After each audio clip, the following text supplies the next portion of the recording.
اللہ رب العزت ہمارے اکابر کو جزائے خیر عطا فرمائے، جنہوں نے دعا کے آداب کو تفصیل کے ساتھ کھولا۔ آپ ذرا توجہ کے ساتھ سنیے گا، اس میں بعض رکن ہیں، ان کے بغیر دعا ہی نہیں ہوتی، بعض شرائط ہیں، بعض چیزوں کے کرنے کا حکم دیا، بعض کو نہ کرنے کا حکم دیا۔ چنانچہ سب سے پہلی چیز کہ کھانے پینے، پہننے اور کمانے میں حرام چیزوں سے پرہیز کرنا۔ دوسرا، اخلاص کے ساتھ دعا مانگنا، دکھاوا نہ ہو۔ تیسرا، دعا سے پہلے کچھ نیک عمل کرنا اور سختی کے وقت میں اپنے نیک عمل کو اللہ کے سامنے پیش کرنا۔ چوتھا، صاف پاک ہونا، باوضو ہونا، قبلہ رخ ہونا، دعا سے پہلے 2 رکعت نفل پڑھنا، 2 زانو بیٹھنا، دعا کے اول اور آخر میں اللہ تعالیٰ کی حمد و ثنا بیان کرنا، نبی علیہ الصلوۃ والسلام پر اول اور آخر درود شریف پڑھنا، دونوں ہاتھوں کو پھیلانا، دونوں ہاتھوں کو کندھوں کے برابر اٹھانا، دونوں ہاتھوں کو ایسے نہیں بلکہ کھلا رکھنا، دعا مانگتے وقت با ادب رہنا، عاجزی کرنا، اپنی مسکنت کا اظہار کرنا، دعا مانگتے وقت آسمان کی طرف نہیں دیکھنا کیونکہ یہ ادب کے خلاف ہے، اللہ تعالیٰ کے اسماء گرامی کا واسطہ دے کر دعا مانگنا، کافیہ بندی سے پرہیز کرنا، گانے کی طرز اختیار نہ کرنا، انبیاء کرام کے وسیلے سے دعا مانگنا، اللہ کے نیک بندوں کا واسطہ دے کر دعا مانگنا، چلا کے دعا نہیں مانگنی، مجمع ہو تو بھلے اونچی آواز میں مانگے مگر بہت چلا کے جو بات کی جاتی ہے وہ اذان نہیں دینی۔ اپنے گناہوں کا اعتراف کرنا، جو صحیح احادیث میں دعائیں مروی ہیں نبی علیہ الصلوۃ والسلام سے، ان دعاؤں کو مانگنا اس لیے کہ وہ مقبول دعائیں ہیں۔ جامع دعائیں مانگنا، اپنی ذات سے ابتدا کرنا، پھر اپنے والدین مومن بھائیوں کے لیے دعا کرنا، عزم و یقین کے ساتھ دعا کرنا، رغبت اور شوق کے ساتھ دعا کرنا، کوشش و محنت سے حضور قلب کے ساتھ تہ دل سے دعا کرنا، ایک دعا کو بار بار مانگنا، دعا میں اصرار کرنا، دعا میں کسی گناہ کی دعا نہ مانگنا کہ دعا مانگے کہ فلاں بندہ مجھے گناہ کرنے دے، ایسی دعا نہیں مانگنی۔ کسی محال چیز کو نہ مانگنا، مثلا کسی کو زیادہ ہی شوق ہے اللہ مجھے لڑکی بنا دے، اب یہ محال ہے نا، اللہ نے تو اسے مرد بنا دیا، تو امر محال مت مانگے دعا میں۔ رحمت خداوندی کو تنگ نہ کرے کہ بس اللہ مجھے بخش دے، نہیں، مجھے کیوں، سب کو اللہ بخش دے، سب کی خطاؤں کو معاف کر دے۔ اپنی تمام حاجتیں مانگنا، حتیٰ کہ جوتے کا تسمہ ٹوٹا ہو تو وہ بھی اللہ سے مانگنا۔ دعا سے فارغ ہونے کے بعد اپنے منہ پہ دونوں ہاتھ پھیرنا، جو دعا سننے والے ہیں ان کا اخلاص کے ساتھ آمین کہتے رہنا۔ یہ احادیث کی کتابوں میں تمام جو ہے وہ احادیث آ چکی۔ جلد بازی نہ کرے، اللہ آج ہی دعا قبول کر لے، ان آداب کے ساتھ دعائیں مانگیں گے تو جلدی قبول ہوں گی۔ اب دعا کے قبول ہونے کے کچھ اوقات ہوتے ہیں، حدیث پاک میں آیا ان اوقات میں جلدی دعا قبول ہوتی ہے، مثلا شب قدر جیسے آج کی رات، یہ قبولیت دعا کی رات، عرفہ کا دن، حج کا دن، رمضان مبارک کے مہینے میں دعا قبول، شب جمعہ میں دعا قبول، جمعہ کے دن میں دعا قبول، آدھی رات کے وقت دعا قبول، پہلی تہائی رات میں دعا قبول، آخری تہائی رات میں دعا قبول، سحری کے وقت دعا قبول، ساعت جمعہ میں جب امام خطبے کے درمیان بیٹھتا ہے اس وقت مانگی ہوئی دعا قبول۔ اور سیدہ فاطمہ الزہرا رضی اللہ عنہا کی روایت ہے کہ جمعے کے دن عصر اور مغرب کے درمیان مانگی ہوئی دعا قبول۔ پھر کچھ حالتیں ایسی ہیں کہ جن حالتوں میں دعائیں قبول ہوتی ہیں، مثلا جب نماز کے لیے اذان دی جائے تو جیسے ہی اذان شروع ہونا اللہ اکبر، اگر دل میں سے کوئی دعا نکلے اللہ کے ہاں قبول ہو جاتی ہے۔ اذان اور اقامت کے درمیان دعا مانگے تو قبول، مصیبت زدہ شخص کی دعا قبول، میدان جہاد میں صف باندھے ہوئے ہوں تو دعا قبول، فرض نمازوں کے بعد دعا قبول، سجدے کی حالت میں دعا قبول، تلاوت قرآن مجید کے بعد دعا قبول، زمزم پیتے ہوئے دعا قبول، میت کے پاس حاضر ہوتے وقت دعا قبول، مرغ کی اذان سنے، آواز سنے، دعا قبول، بہت سارے مسلمانوں کا مجمع ہو دعا قبول، ذکر کی مجلسوں میں دعا قبول، جب امام فاتحہ ختم کرتا ہے تو ہم آمین کہتے ہیں اس وقت کی دعا قبول، میت کی آنکھ بند کرتے وقت کی دعا قبول، نماز کی اقامت جب کھڑی ہوتی ہے اس وقت دعا قبول، بارش ہوتے وقت دعا قبول، کعبہ پر جب پہلی نظر پڑے عمرے حج پہ جانے والوں کی تو ان کی دعا قبول۔ قرآن مجید میں سورہ انعام کے اندر 2 مرتبہ اللہ اللہ کا لفظ آیا ہے، قریب، رسول اللہ ہے، تو اس کے درمیان میں مانگی ہوئی دعا قبول۔ کچھ مقامات ایسے ہیں جن مقامات کی دعا قبول، چنانچہ طواف کرتے ہوئے ملتزم سے لپٹ کر حسن بصری رحمت اللہ علیہ نے بیت اللہ شریف کے 15 مقامات گنوائے ہیں جن میں دعا قبول۔ کچھ اللہ کے بندے ایسے ہوتے ہیں کہ جن کی موجودگی میں دعا قبول، چنانچہ دکھی دل والا بندہ جہاں کہیں ہوگا اس کی موجودگی میں دعا قبول۔ مظلوم کی دعا قبول، اگرچہ مظلوم کافر ہی کیوں نہ ہو۔ والد کی دعا اولاد کے حق میں قبول، امام عادل کی دعا قبول، نیک بندے کی دعا قبول، جو اپنے والدین کے ساتھ حسن سلوک کرنے والا ہو اس کی دعا قبول، مسافر کی دعا قبول۔ اب مسافر تو یہاں بہت سارے ہیں۔ روزہ دار جس وقت افطار کرے اس وقت کی دعا قبول، مسلمان کی دعا اپنے مسلمان بھائی کے لیے اس کے پیٹھ پیچھے قبول۔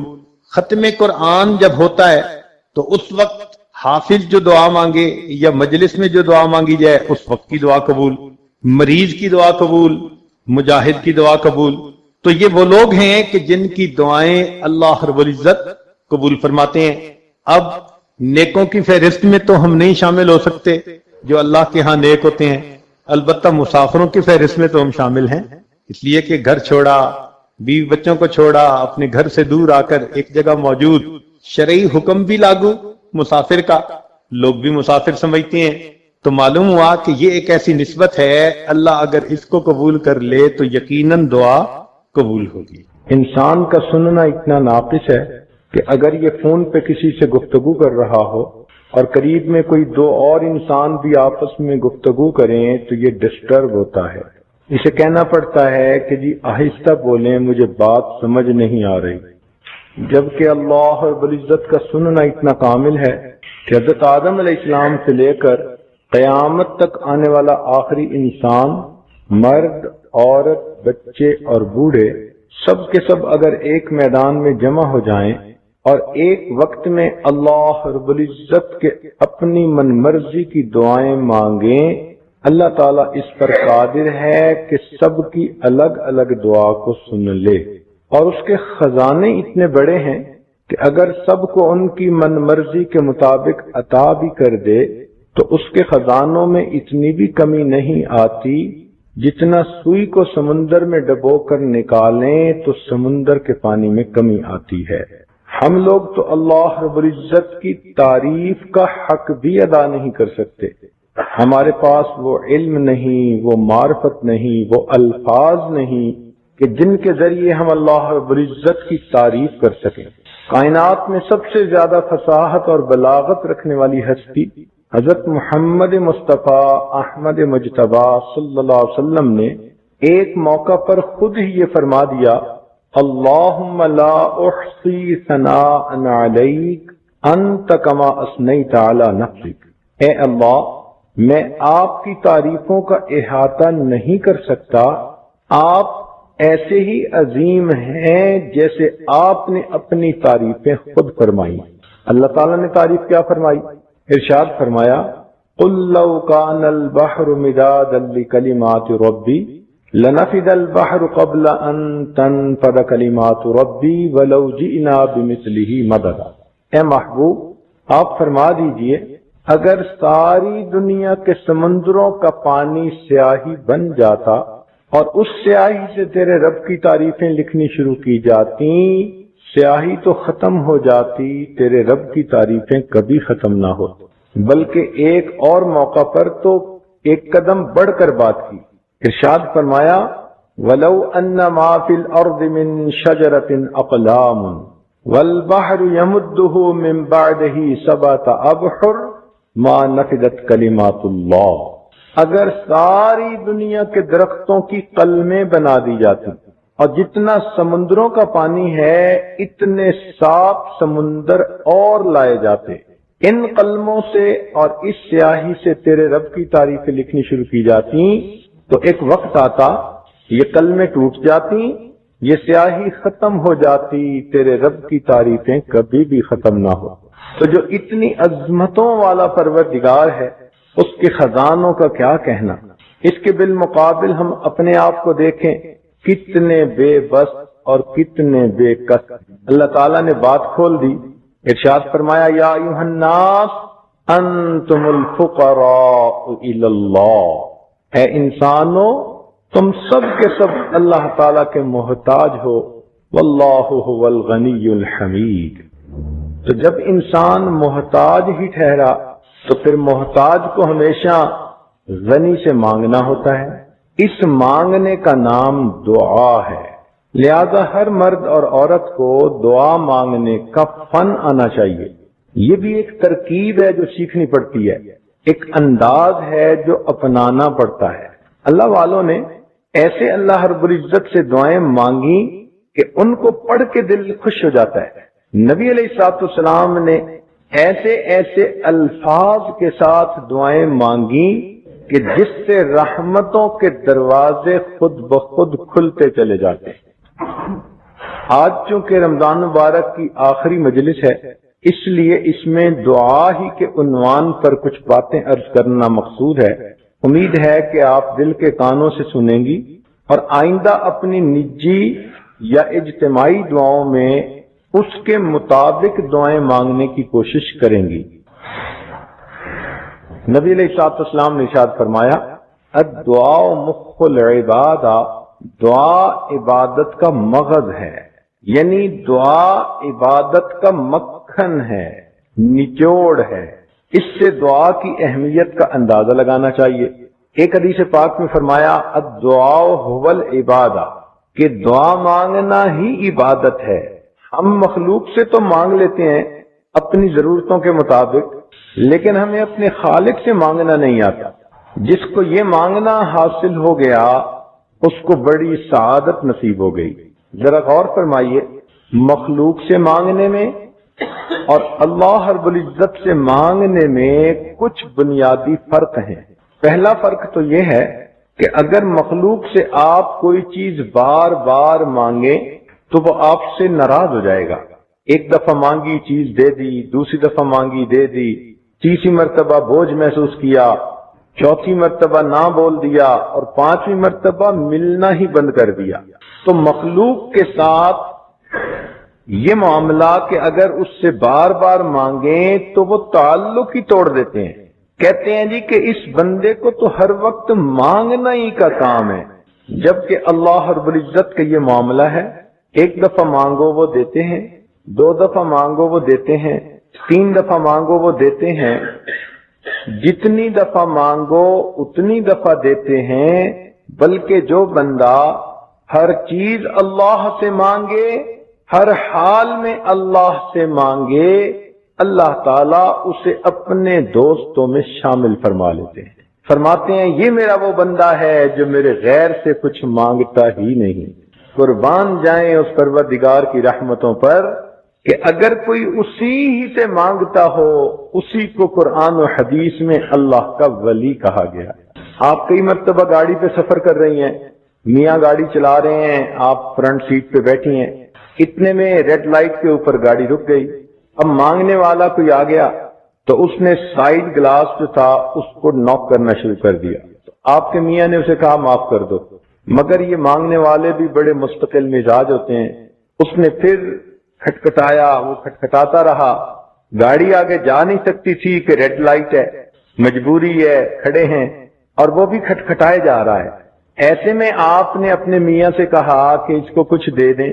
اب میاں نے سوچا کہ چلے دے دیتا ہوں، تو اگر وہ جیب سے کچھ نکال کے دے گا تو بہت غصے کی نگاہیں اس مانگنے والے پہ ڈالے گا، جیسے مجبور ہو کے کچھ دیا اور غصے سے اس کو دے کے کہتے چلا جا۔ تو مخلوق اگر دیتی بھی ہے تو غصے میں آ کے دیتی ہے۔ قربان جائیں اس اللہ رب العزت پر کہ جب بھی اللہ رب العزت سے بندہ مانگے اللہ تعالی بہت رحمت کے ساتھ دیتے ہیں، وہ غصے کے ساتھ نہیں دیتے، ہمیشہ پیار کے ساتھ دیتے ہیں۔ مخلوق سے مانگنے میں یہ بھی مسئلہ کہ امیر آدمی سے تھوڑا مانگو تو وہ ناراض۔ اب کسی مجمع میں آپ کسی امیر سے کہیں جی کہ مجھے ایک پینی چاہیے، وہ کہے گا آپ نے میری بےعزتی کر دی. اور کسی غریب سے کہیں کہ جی مجھے $1 ملین چاہیے تو وہ ناراض، کہے گا پتہ نہیں اس نے سمجھا ہوا کیا ہے. تو امیر سے کم مانگو تو وہ ناراض، غریب سے زیادہ مانگو تو وہ ناراض. مگر اللہ رب العزت کا معاملہ اور ہے، اس سے بندہ زیادہ مانگے تو بھی وہ پیار سے دیتا ہے، تھوڑا مانگے تو بھی دیتا ہے. حتیٰ کہ جوتے کا ٹوٹا ہوا تسمہ بھی رب سے مانگے اللہ تعالیٰ وہ بھی پیار سے عطا فرما دیتے. مخلوق کی ایک بات یہ بھی ہے کہ اگر دن میں ان کے دروازے کھلے ہیں تو رات کے وقت تو ان کے دروازے ہی بند ہو جاتے ہیں. مگر اللہ رب العزت کا معاملہ اور ہے. لا تأخذہ سنۃ ولا نوم، نہ اس پروردگار کو نیند آتی ہے نہ اونگ آتی ہے، وہ اس سے بلند و بالا ہے اور اس کے دروازے 24 گھنٹے اس لیے کھلے رہتے ہیں کہ معلوم نہیں کس وقت میرا کون سا بندہ میرے در پر مانگنے کے لیے آئے تو میری رحمت کے دروازوں کو بند نہ پائے. اس لیے رابعہ بصریہ کہا کرتی تھی، اے اللہ دن چلا گیا رات آ گئی، دنیا کے بادشاہوں نے اپنے دروازے بند کر لیے، ایک تیرا دروازہ کھلا ہے، اللہ میں تیرے دروازے سے تیری محبت کا سوال کرتی. پھر مخلوق کا ایک یہ بھی مسئلہ کہ جن سے ہم مانگنے جاتے ہیں وہ خود ہی ہماری طرح محتاج ہوتے ہیں، اپنے بکھیڑے لے کے بیٹھے ہوتے ہیں، میں نے اتنی پیمنٹ کرنی تھی، میرا کنٹینر رک گیا اور میری پیمنٹ ریلیز نہیں ہوئی اور میری ڈیل مکمل نہیں ہوئی. تو وہ چاہتے بھی ہیں کہ ہم مدد کریں تو حالات کی وجہ سے مدد کر نہیں سکتے کہ خود پھنسے ہوئے ہوتے ہیں، خود بھی محتاج ہوتے ہیں. مگر اللہ رب العزت کی ذات پہ قربان جائیں، وہ ایسا پروردگار ہے کہ جس کو ہمیشہ اپنے بندوں کو دینا ہے، اس کو بندوں سے لینا نہیں، جو کسی کا محتاج نہیں جبکہ سارے کے سارے اس کے محتاج. مخلوق میں دیکھا کہ اگر کسی کو اللہ تعالیٰ اقتدار دے دے، مال دے دے تو اپنوں کو نواز دے. جنہوں نے الیکشن میں فیور کی ہوتی ہے، پارٹی میں ساتھ دیا ہوتا ہے، ان کو نوازنے کی کوشش کرتے ہیں، اور جو مخالف ہوتے ہیں ان کے تو منہ سے نوالا بھی کھینچنے کی کوشش کرتے ہیں. تو یہ دنیا کا دستور ہے، اپنوں کو نوازو اور جو مخالف ہیں ان کو محروم کرو. اللہ تعالیٰ کا معاملہ عجیب ہے. اس دنیا کے اندر اللہ رب العزت فقط ماننے والوں کو، ایمان والوں کو ہی نہیں عطا فرماتے، بلکہ جو اس کے باغی ہوتے ہیں، کافر ہوتے ہیں، مشرک ہوتے ہیں، منافق ہوتے ہیں، وہ پروردگار جہاں وفاداروں کو دیتا ہے دنیا میں ان غداروں کو بھی عطا فرما دیتا ہے. ان کو بھی اولادیں دیتا ہے، ان کو بھی عزتیں دیتا ہے، صحت دیتا ہے، سکون دیتا ہے. سبحان اللہ. بلکہ سچ کہوں کہ اپنوں کو تو دال ساگ پہ راضی کر دیتا ہے اور ان غیروں کو تو دنیا میں سونے چاندی کی چمک بھی عطا فرما دیتا ہے. اس لیے کہا کہ مجھے اگر ایمان والوں کے پھسلنے کا ڈر نہ ہوتا تو میں تو ان کافروں کی چھتوں کو، سیڑھیوں کو سونے کا بنا دیتا، اس لیے کہ اس مال و دولت کی میرے نگاہ میں مچھر کے پر کے برابر بھی حیثیت نہیں. مخلوق کے ساتھ ایک یہ بھی معاملہ کہ اگر کسی سے کچھ لینا ہو تو اس سے تعلق بنا کے رکھنا پڑتا ہے، اور وہ بھی دیکھتا ہے کہ یہ میرے لیے کیا لایا. تو جس دفتر میں جاؤ، جہاں جاؤ، پوچھا جائے گا کیا لائے ہو. مگر اللہ رب العزت کا معاملہ اور ہے. اس پروردگار کے دروازے پر اگر کوئی فقیر جا بیٹھے، وہ بندے سے یہ نہیں پوچھتے کہ تم کیا لائے ہو، وہ صرف اتنا پوچھتے ہیں میرے بندے تم کیا لینے کے لیے آئے ہو.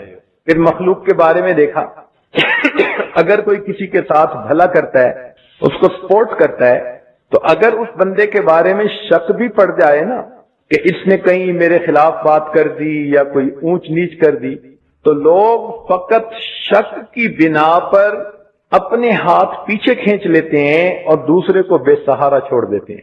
فقط شک کی بنیاد پر مخلوق دوسرے کو بے سہارا چھوڑ دیتی ہے. قربان جائیں اس پروردگار پر کہ جس کے گنہگار بندے جان بوجھ کے بھی گناہ کے مرتکب ہوتے ہیں تو اس کے باوجود وہ اتنی حلیم ذات ہے، ان کو اپنے دروازے سے دھتکارتی نہیں بلکہ ان کو بھی رحمت کے ساتھ بلاتے ہیں، میرے بندے گناہ تو کر بیٹھے، آؤ میرے دروازے پر تاکہ تم اپنے گناہوں کی معافی مانگو تو میں تمہارے گناہوں کو معاف کروں۔ آج کل اکثر یہ دیکھا گیا کہ لوگوں کو دعائیں کروانے کا بہت شوق ہوتا ہے، یہ بھی ایک اچھی عادت ہے۔ حدیث پاک میں آتا ہے کہ سیدنا عمر رضی اللہ عنہ عمرے کے لیے جا رہے تھے تو نبی علیہ الصلوۃ والسلام نے تعلیم امت کی خاطر ان کو فرمایا، اے بھائی ہمیں اپنی دعاؤں میں نہ بھولنا۔ تو اس سے پتہ چلا کہ بھئی دعاؤں کے لیے بھی کہنا چاہیے، مگر ایک رتبہ اس سے بھی اونچا ہے، وہ کیا ہے کہ دعائیں کروانے کی بجائے انسان دعائیں لینے والا بن جائے۔ دعائیں لینا کیا کہ بچہ اتنا نیک بنے، پڑھائی میں اتنا اچھا بنے، مؤدب بھی ہو، محنتی بھی ہو، نیکوکار بھی ہو، اتنا اچھا بنے کہ اس کے ماں باپ یا پیر استاد کی نگاہ اس پر پڑے تو بے اختیار دل سے اس کے لیے دعائیں نکلے۔ اللہ کرے کہ ہم بھی دعائیں لینے والے بن جائیں۔ چنانچہ ہمارے ہاں ایک بزرگ گزرے ہیں، مولانا غلام رسول پونٹوی رحمت اللہ علیہ۔ پونٹا ایک گاؤں کا نام ہے اور یہ میٹل روڈ سے 30 کلومیٹر اندر تھا، صرف پیدل کا راستہ تھا، کوئی سواری نہیں جاتی تھی، کھیتوں کے درمیان پگڈنڈی پہ چل کے وہاں پہنچنا ہوتا تھا۔ حضرت شیخ الہند رحمت اللہ علیہ کے شاگرد تھے، ان کی خدمت کی اور ان کی دعائیں لیں، پھر اللہ تعالی نے ان کو وہ بخت لگائے کہ سبحان اللہ۔ زمانہ طالب علمی میں جب یہ دارالعلوم میں دور حدیث کر رہے تھے تو اس وقت رات کو چھپ کر اپنے شیخ کی رہائش گاہ اور دارالحدیث کے درمیان جو راستہ تھا اس کا جھاڑو دیا کرتے تھے، صفائی کیا کرتے تھے، اس محبت میں کہ اس راستے سے میرے استاد مکرم نے چل کے آنا ہے مجھے حدیث پڑھانے کے لیے۔ ایک مرتبہ رات کو کوئی جھاڑو نہ ملا تو سر کے اوپر ایک امامہ سا باندھا ہوا تھا، اسی کو اتار لیا اور اس راستے کو صاف کرنے لگے۔ اللہ تعالیٰ کی شان کہ حضرت شیخ الہند رحمت اللہ علیہ نے کھڑکی سے باہر جھانک کر دیکھا تو طالب علم کو صفائی کرتے پایا، بلا کے پوچھا، بات کھل گئی تو شیخ الہند رحمت اللہ علیہ نے دعا دی۔ اس دعا کا یہ نتیجہ نکلا کہ جب یہ لوٹ کر واپس آئے تو اپنے گاؤں میں پڑھانا شروع کیا۔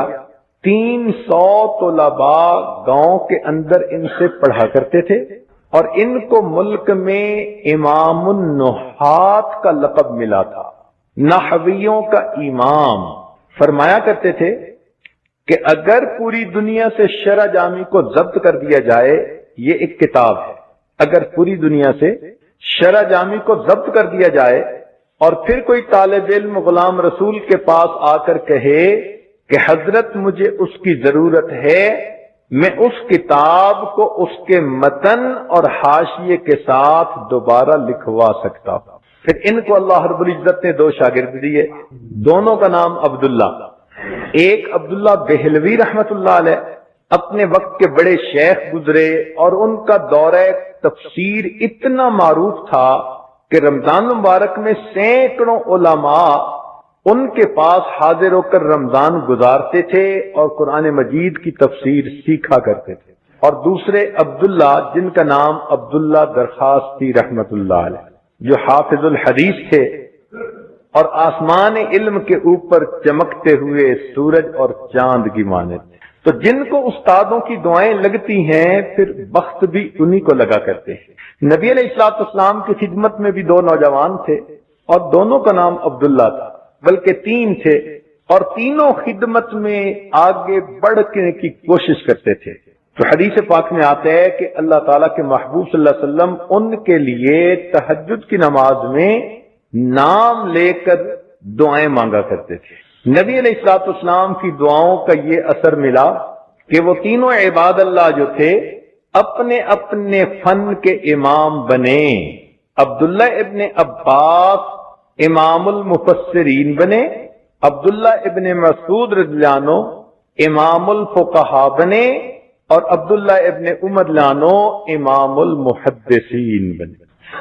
تو اللہ کرے کہ ہم بھی اپنے ماں باپ کی خدمت کریں، اساتذہ کی خدمت کریں، بڑوں کی خدمت کریں، اور ہم بھی ان کی دعائیں لینے والے بن جائیں۔ اللہ رب العزت کو یہ بندوں کا مانگنا اتنا پسند ہے کہ قرآن مجید میں فرمایا وَإِذَا سَأَلَكَ عِبَادِي عَنِّي فَإِنِّي قَرِيبٌ۔ اب یہاں پر ایک علمی نکتہ سمجھ لیجئے کہ قرآن مجید میں بہت سارے سوال پوچھے گئے اور ان کے جواب بھی اللہ تعالیٰ نے نبی علیہ السلام کی زبان فیض ترجمان سے دلوائے۔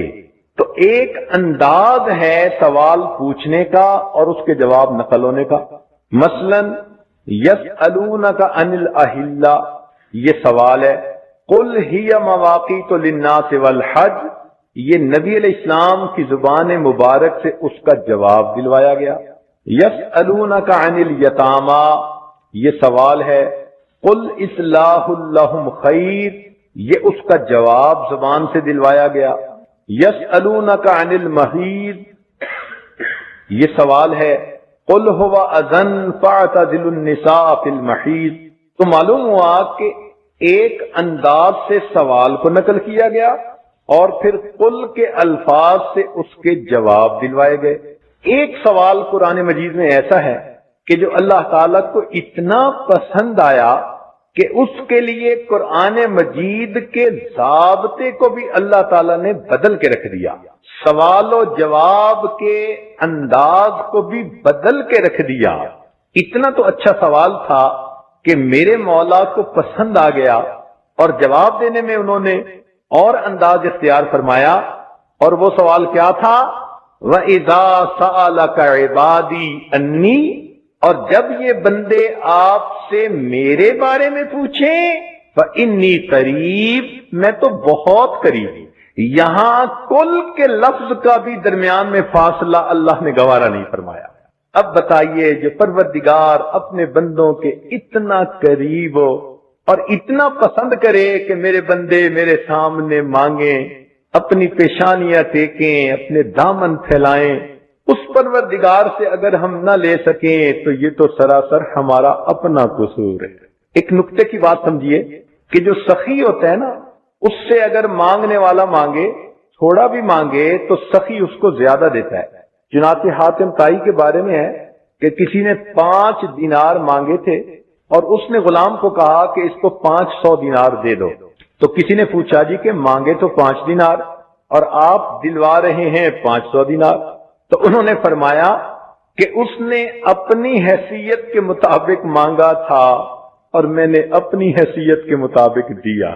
تو جب دنیا کے سخی اپنے مقام کے مطابق دیتے ہیں تو رب کریم کا بھی یہی معاملہ کہ مانگنے والا اگر تھوڑا بھی مانگتا ہے تو وہ پروردگار اس کی امیدوں سے بڑھ کر عطا کرتا ہے۔ اس لیے اللہ تعالیٰ سے جب مانگنا ہو تو دل کھول کے مانگے۔ وہ کسی نوجوان نے کہہ دیا اللہ دے مجھے 500 ارب ڈالر، تو ساتھ والے نے کہا اوے اتنے؟ کہتے بھائی تم سے نہیں مانگے، اللہ تعالیٰ سے مانگے۔ تو مخلوق کا تو معاملہ یہ کہ اس کا دل چھوٹا ہوتا ہے، تنگ دل ہوتے ہیں۔ اللہ رب العزت کا تو معاملہ اور ہے، مانگنے والوں کو ہمیشہ اپنے دامن کے تنگ ہونے کا شکوہ رہا، دینے والے کی رحمت ہمیشہ اس سے بھی زیادہ تھی۔ چنانچہ قرآن عظیم الشان سے اس کی 2-4 مثالیں۔ سیدنا ابراہیم علیہ السلام نے جب اپنی اہلیہ صاحبہ اور اپنے بیٹے کو مکہ مکرمہ میں آباد کرنے کے لیے چھوڑا تو یہ جگہ بالکل غیر ذی زرع تھی، سبزے کا نام و نشان نہیں تھا، پانی نہیں تھا، پینے کو پانی نہیں تھا، جینے کو پانی نہیں تھا۔ اب ایسے وقت میں اگر ہمیں دعا کرنی ہو اپنے بیوی بچوں کے لیے تو ہم اتنی دعا کرتے اللہ میں آپ کے حکم پر ان کو چھوڑ کے جا رہا ہوں، پیچھے ان کو کھانا دیے رکھنا۔ بلکہ ہمارے گجراتی بھائی دعا مانگیں گے تو اللہ کہیں گے اللہ میں چھوڑ کے جا رہا ہوں، پیچھے ان کو کڑی کھچڑی دیے رکھنا۔ مگر وہ سیدنا ابراہیم علیہ السلام تھے، انہوں نے دعا کیا مانگی؟ دیکھ رہے ہیں کہ یہاں سبزے کا نام و نشان نہیں، کھیتی نہیں، درخت نہیں، کچھ بھی نہیں، مگر اللہ تعالیٰ سے دعا مانگتے ہیں اے پروردگار ورزقہم من الثمرات، اے اللہ ان کو کھانے کے لیے پھل عطا فرمائیے۔ سبحان اللہ، یہ فراست نبوی ہوتی ہے، وہ عظمت خداوندی کو سمجھتے ہیں، اسی لیے دل کھول کے مانگتے ہیں۔ تو انہوں نے فقط کھانا نہیں مانگا، بلکہ کہا کہ اللہ ان کو کھانے کے لیے پھل عطا کر دی۔ کتنا بڑھ کر مانگا، مگر قربان جائیں اس پروردگار پر جس کی ذات اتنی بڑی ہے کہ وہ مانگنے والے کی مانگ سے ہمیشہ زیادہ دیتا ہے۔ چنانچہ قرآن مجید میں اللہ تعالیٰ نے ان کی دعا کی قبولیت کے جواب میں کہا کہ یہ جگہ ایسی ہے یجبا الیہ ثمرات کل شیء، حالانکہ عام طور پر تو ثمرات اشجار پر ہوتے ہیں، درختوں پہ ہوتے ہیں، مگر اللہ تعالیٰ نے یہاں ثمرات الاشجار نہیں فرمایا، بلکہ کہا یجبا الیہ ثمرات کل شیء، ہر چیز کا ثمر یہاں پہنچے گا۔ اب کھیتی کا ثمر سبزیاں، درختوں کا ثمر ان کے پھل، اور فیکٹریوں کے ثمر ان کے بنے ہوئے پروڈکٹ۔ لہذا دینے والے کی دین دیکھیے کہ مانگنے والے نے درختوں کے پھل مانگے تھے۔ میرے مولا کتنے عظیم داتا ہیں، فرماتے ہیں یجبا الیہ ثمرات کل شیء، ہر چیز کا ثمر ابراہیم اس جگہ پر میں پہنچا دوں گا۔ آج دنیا میں جہاں بھی کوئی چیز بن رہی ہے آپ دیکھیں وہ مکہ مکرمہ میں آپ کو اویلیبل ہے۔ اور تو اور انسانوں کا ثمر ان کی اولاد ہوتی ہے۔ قرآن مجید میں اس کو دل کا ثمر کہا گیا کہ ماں باپ کے دل کا پھل ہوتا ہے اولاد۔ تو لوگ آج اس ثمر کو بھی وہاں بھیجنے کے لیے بےتاب، دعاؤں کے لیے آتے ہیں، اور جی دعا کرو میرے بچے کا سعودی عرب میں کام بن جائے۔ سبحان اللہ، میں حیران ہوتا ہوں کہنے والے کے کہنے پر، واہ میرے مولا، درختوں اور کھیتیوں کے پھل تو کیا پہنچے، انسان بھی اپنا پھل وہاں پہنچانے کے لیے بےتاب ہوتے۔ بی بی آسیہ جو فرعون کی بیوی تھی ایمان لے آئی۔ فرعون نے اسے کہا کہ دیکھو میں نے پوری قوم میں سے تمہارے حسن و جمال کی وجہ سے تمہیں اپنی بیوی بنایا، اور میں تمہیں بہت چاہتا ہوں، تم پیچھے ہٹ جاؤ، موسیٰ علیہ السلام کے پروردگار پہ ایمان نہ لاؤ۔ وہ اللہ کی بندی ایمان کی حلاوت کا مزہ چکھ چکی تھی، کہنے لگی کہ نہیں، میں نے جو کلمہ پڑھا سوچ سمجھ کے پڑھا۔ اس نے کہا میں تمہیں اپنے گھر سے محل سے نکال دوں گا اور ذلیل و رسوا کروں گا۔ اس نے کہا جو آپ کرتے ہیں وہ آپ کریں، میں اپنے موقف سے پیچھے نہیں ہٹوں۔ عورت کہلاتی تو صنف نازک ہے، لیکن جب اس کا یقین بن گیا ہو اور یہ کسی جگہ پہ اڑ جائے تو پھر پہاڑوں جیسی استقامت دکھا دیتی۔ چنانچہ فرعون نے اسے بے لباس کر کے اپنے محل سے دھکا دے دیا۔ عورت کے لیے گھر سے بے گھر ہونا سب سے بڑا صدمہ ہوتا ہے۔ اس سے بڑا دکھ کسی عورت کو کوئی دنیا میں نہیں مل سکتا کہ وہ بے آسرا ہو جائے، بے سہارا ہو جائے، دنیا میں جو چھت ملی تھی اس سے اس کو دھکا دے دیا جائے۔ لیکن جب اس کو دھکا دیا گیا تو اس نے اللہ تعالیٰ سے دعا مانگی کہ اے اللہ، اس ظالم نے تو مجھے اپنے گھر سے نکال دیا، میں عورت زاد ہوں، کمزور ہوں، رب ابن لی عندک بیتن فی الجنہ، اس کے بدلے اے اللہ مجھے جنت میں گھر عطا کر دیجیے۔ اب دیکھو اس بی بی کی یہ بات اللہ تعالیٰ کو اتنی پیاری لگی کہ قرآن مجید میں ان کی دعا کو نقل کیا گیا، قرآن کا حصہ بنا دیا گیا۔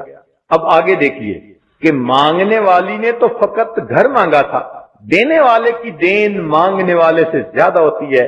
اللہ تعالیٰ نے گھر بھی عطا کیا اور گھر والا بھی عطا کر دیا۔ روح المعانی میں یہ لکھا ہے کہ جب خدیجہ الکبریٰ رضی اللہ عنہا کی وفات ہونے لگی، نبی علیہ السلام نے فرمایا خدیجہ جنت میں جانا تو میری بیویوں کو سلام کہنا۔ حیران ہو کر پوچھا اے اللہ کے محبوب صلی اللہ علیہ وسلم، دنیا میں تو آپ کی پہلی بیوی میں ہوں۔ فرمایا بالکل ٹھیک ہے، مگر اللہ رب العزت نے بی بی آسیہ اور مریم کو جنت میں میری بیویوں میں شامل فرما دی۔ مانگنے والی نے گھر مانگا تھا، میرے مولا اس کو تو تصور بھی نہیں ہوگا کہ گھر مانگنے کے بدلے میں کیسا گھر والا مل جائے۔ سیدنا عمر رضی اللہ عنہ آتے ہیں مکہ مکرمہ سے مدینہ کی طرف، ایک جگہ رات کو آرام کیا، تہجد کے وقت آنکھ کھلی تو دیکھا کہ آسمان پہ چاند چمک رہا تھا، نور کی بارش ہو رہی تھی، ٹھنڈی ہوا چل رہی تھی، قبولیت دعا کا وقت لگ رہا تھا۔ تو آسمان کے چاند کو دیکھ کے عمر رضی اللہ عنہ کو مدینے کے چاند یاد آ گئے، اٹھ بیٹھے، اور اس تنہائی میں قبولیت دعا کے وقت میں عمر رضی اللہ عنہ نے اللہ رب العزت کے سامنے اپنے دل کی ایک تمنا پیش کی۔ تمنا کیا تھی؟ یہ تمنا پیش کی، اللہم ارزقنی شہادتن فی سبیلک، اے اللہ مجھے اپنے راستے میں شہادت عطا فرما، وجعل قبری فی بلد حبیبک، اور میری قبر اپنے محبوب صلی اللہ علیہ وسلم کے شہر میں بنا۔ دعا قبول ہو گئی، مگر مانگنے والے نے تو فقط شہادت مانگی تھی اور مدینے کی مٹی مانگی تھی۔ قربان ہو جائیں اس دینے والے کی دین پر، شہادت تو کسی گلی کے کونے پہ بھی مل سکتی تھی، پہاڑ کی چٹان پہ مل سکتی تھی، کہیں گھر میں مل سکتی تھی، مگر اللہ رب العزت نے شہادت بھی کہاں دی؟ باوضو ہیں، نماز کی حالت میں ہیں، ریاض الجنہ میں ہیں، نبی علیہ السلام کے مصلی پہ کھڑے ہیں، جہاں ان پر وار کیا گیا اور وہ ان کی شہادت کا سبب بنا۔ انہوں نے تو یہ تو نہیں مانگا تھا اللہ مصلی نبوی پہ شہادت عطا فرمانا، یہ تو میرے مولا کی دین ہے نا۔ پھر دعا مانگی تھی کہ اے اللہ اپنے محبوب کے شہر میں دفن ہونے کی توفیق عطا فرمانا، تو اگر جنت بقیع میں دفن ہو جاتے تو بات پوری ہو جاتی، مگر نہیں، دعا قبول ہوئی تو قبول کرنے والے نے جنت بقیع میں دفن ہونا پسند نہ کیا، بلکہ عمر رضی اللہ عنہ کو اپنے محبوب کے قدموں میں حجرہ انور کے اندر دفن ہونے کی توفیق عطا فرمائی۔ تو دیکھیے کہ مانگنے والا جو امید لے کر مانگتا ہے اللہ تعالیٰ کی دین اس سے بھی زیادہ ہو۔ تو جب وہ ایسی دینے والی ذات ہے تو کیوں نہ انسان اس اللہ رب العزت سے خوب ڈٹ کے مانگے۔ اسی لیے مانگنا سیکھنا پڑتا ہے۔ آپ نے پاسپورٹ لینا ہو، اپلیکیشن خود بھرنی نہیں آتی تو پھر کسی سے ہیلپ لیتی ہیں، بلکہ جو لوگ یہ کام کرتے ہیں اٹارنی ان سے بھرواتی ہیں کہ جی اگر اپلیکیشن ٹھیک نہ بھری گئی پاسپورٹ نہیں ملے گا، ویزا نہیں ملے گا، کام نہیں ہوگا۔ یہ دعا اللہ رب العزت کی بارگاہ میں ایک اپلیکیشن فارورڈ کرنے کا دوسرا نام۔ اب کتنی بار لوگوں کے ویزے ریجیکٹ ہوتے ہیں کہ انہوں نے درخواست میں انفارمیشن پراپر نہیں دی ہوتی، تو غصہ ان پہ کوئی نہیں کرتا کہ ریجیکٹ کیوں کر دی، غصہ اپنے پہ کرتے ہیں، ہاں مجھ سے غلطی ہوئی، میں نے اپلیکیشن ٹھیک نہیں بھری۔ بالکل یہی معاملہ ہے کہ بندوں کو دعا کی اپلیکیشن بھرنی آتی نہیں اور دعا کے ریجیکٹ ہونے پر پھر خفا اللہ رب العزت سے ہوتے پھرتے ہیں۔ ہم الزام ان کو دیتے تھے، قصور اپنا نکل آیا۔ اور ہم سوچیں کبھی ہم نے یہ دعا کی اپلیکیشن بھرنا سیکھی کسی سے؟ علماء کے پاس بیٹھیں، مشائخ کے پاس بیٹھیں، وہ بتائیں گے کہ دعا کی درخواست کیسے بھری جاتی ہے۔ چنانچہ ایک صحابی نے آ کر نماز پڑھی، دعا مانگی، نبی علیہ السلام نے بلا کر سمجھایا، فرمایا کہ جب تو دعا مانگنا چاہے تو پہلے اللہ تعالیٰ کی تعریفیں بہت پیارے انداز سے کرو، پھر مجھ پر درود شریف پڑھو، پھر اپنے لیے، اپنے اہل خانہ، سب لوگوں کے لیے دعائیں مانگو، آخر پہ پھر درود شریف پڑھو، تو اس طرح تمہاری دعا جلدی قبول ہو جائے گی۔ تو گویا نبی علیہ السلام نے ایک پیٹرن بتا دیا اپلیکیشن بھرنے کا کہ یہ ترتیب ہوتی ہے، ہم بھی اسی طرح دعائیں مانگنی شروع کریں۔